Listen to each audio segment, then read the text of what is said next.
सोमयज्ञमहापुण्यम् एकबिल्वं शिवार्पणम् दन्तिकोटिसहस्राणि वाजपेयशतानि च कोटिकन्यामहादानम् एकबिल्वं शिवार्पणम् लक्ष्म्यास्तनुत उत्पन्नं महादेवस्य च प्रियं बिल्ववृक्षं प्रयच्छामि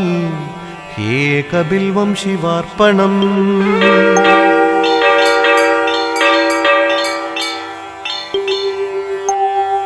दर्शनं बिल्ववृक्षस्य